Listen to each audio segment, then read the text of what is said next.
Real kita ini sudah terjadi bahwa kita masuk ke negara berpendapatan menengah atas. Ini adalah pencapaian yang sudah terjadi sejak tahun lalu. Jadi ini angkanya baru keluar tapi sudah terjadi sebenarnya tahun lalu per 2022. Kita ingat bahwa 2022 adalah perekonomian yang sangat menantang baik secara global maupun secara domestik. Tapi ini membuktikan bahwa Indonesia berhasil menavigasi tantangan yang berat secara global tersebut. Tidak hanya kita tumbuh secara positif 5,3% pertumbuhan ekonomi kita, tetapi kita menurunkan angka kemiskinan, kita menurunkan angka pengangguran, dan kita terus bisa menciptakan lapangan pekerjaan. Ini sangat berbeda dengan banyak negara, mayoritas negara besar maupun kecil di seluruh dunia. Kita selalu berkomunikasi di forum-forum global seperti G20, ASEAN, kita selalu membanding-bandingkan dalam hal ini di mana posisi Indonesia dalam hal prestasi kita. Sehingga apa yang kita capai di tahun 2022 kemarin itu yang membawa kita menjadi negara kelas menengah atas, ini merupakan hasil pencapaian kita semua. Dan ini tentunya akan terus menjadi modal bagi kita untuk melanjutkannya. 2023 tantangannya masih tinggi, tapi kita sudah melihat bagaimana kerja keras kita bersama-sama berhasil membawa ekonomi kita bisa lebih tinggi. Dan ini dampaknya tentu ke masyarakat. Dan ini sudah tercermin di masyarakat. Itu tadi angka kemiskinannya kita turun, angka penganggurannya kita turun. Pada saat harga komoditas tinggi, kita jaga daya beli masyarakat. Inflasi yang sempat tinggi, sampai bahkan 5%, di atas 5% di tahun 2022, sekarang kita sudah bawa ke 3,5%. Akhir tahun kita akan bawa lagi ke sekitar 3,3%. Ini akan terus kita jaga modal bersama dan prestasi bersama, dan terus harus kita lakukan perbaikan supaya manfaatnya terus makin dirasakan oleh masyarakat. Baik, bagaimana dengan risikonya Pak Febrio? Karena kalau menurut beberapa ekonom banyak juga yang mengatakan sebenarnya dengan masuknya Indonesia ke kategori kelas ini artinya akan terbatas sumber pendanaan murah dan juga untuk tarif sendiri ini ya mungkin Indonesia akan dikenakan tarif baru. Cara berpikirnya salah. Makin kaya, makin bagus.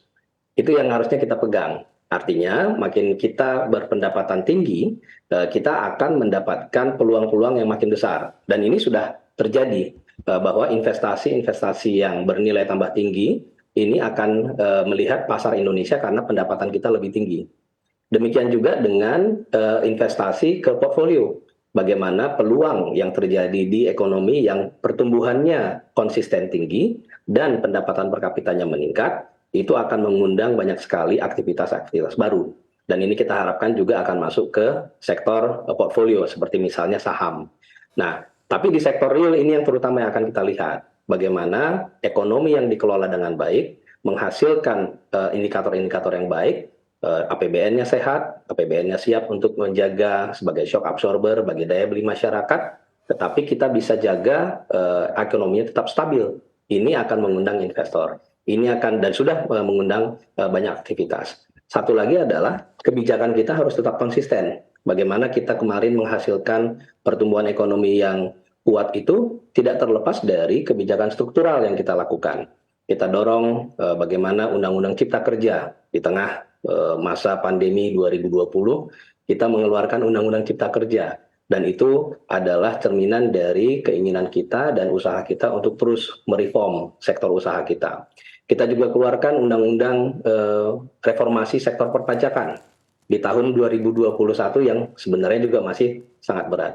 Kita keluarkan lagi Undang-Undang Omnibus Bill, Omnibus Law untuk sektor keuangan kemarin. Ini menunjukkan bahwa kita terus melakukan PR kita, membawa governance dan sistem institusi di perekonomian kita ini akan semakin ditopang oleh governance yang semakin baik, sehingga aktivitas sektor realnya itu akan menemukan ekosistem yang semakin kondusif.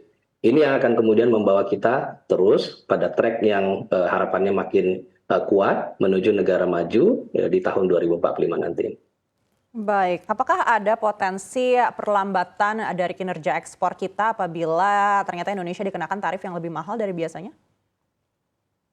Itu justru bukan jadi concern kita. Saat ini kita justru fokus kepada bagaimana sumber daya alam kita, misalnya, kita pastikan menghasilkan nilai tambah yang sebesar-besarnya di Indonesia.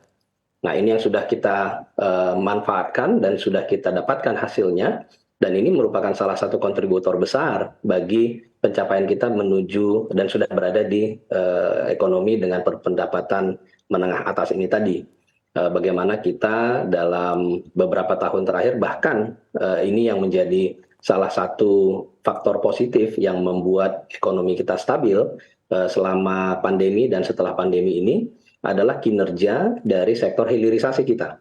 Bagaimana kita menghasilkan investasi yang lebih banyak dan investasi tersebut menghasilkan nilai tambah yang lebih tinggi di Indonesia, sehingga nilai ekspor kita berlipat-lipat nilainya dibandingkan kalau tadinya kita hanya mengekspor bahan mentah. Arah dari transformasi struktural ini akan terus kita pertahankan. Lebih lagi kita akan tingkatkan bagaimana nilai tambah itu akan tercipta lebih banyak. Kita lihat lagi hilirisasinya. Kalau kita sudah misalnya contohnya untuk nikel, itu kita sudah produksi untuk ferronikel, pig iron, dan juga nikel mate. Bagaimana ke depan kita dorong lagi untuk lebih banyak nilai tambahnya di lebih hilir lagi. Misalnya stainless steel-nya seperti apa, bahkan MHP untuk bahan membuat baterai untuk kendaraan listrik. Lalu kita dorong terus bagaimana membangun ekosistem yang lebih nilai tambahnya lebih tinggi lagi. Contohnya adalah otomotif yang arahnya akan semakin green. Ini akan menjadi arah transformasi yang membawa kita untuk menghasilkan nilai tambah yang lebih tinggi, menciptakan lapangan kerja lebih banyak di Indonesia, dan terus mengarahkan kita ke negara maju dalam jangka menengah panjang. Baik, resesi global juga masih menjadi ancaman untuk negara-negara partner dagang Indonesia begitu. Lalu sebesar apa kita bisa bertahan di status baru ini?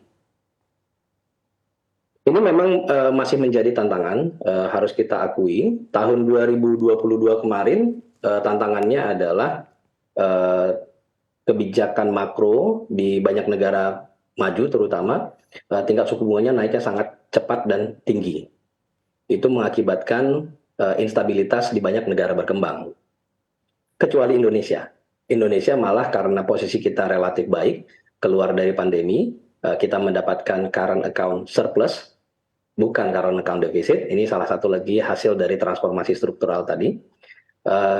Lalu APBN kita sehat, walaupun kita memerankan APBN kita secara kuat sebagai shock absorber untuk menjaga daya beli masyarakat, tetapi APBN kita sehat dan defisit kita menurun cepat, lebih rendah daripada 3%, 1 tahun lebih awal daripada target yang kita sudah bicarakan sebelumnya.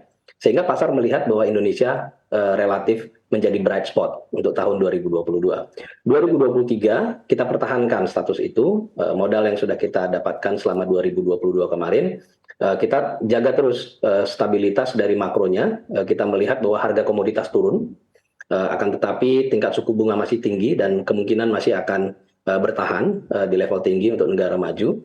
Tetapi modal yang sudah kita punya dan arah dari transformasi ini terus kita pertahankan. Satu lagi adalah belanja kita yang relatif sudah besar, itu sekitar 15% dari PDB, sekitar 3.000 triliun satu tahun.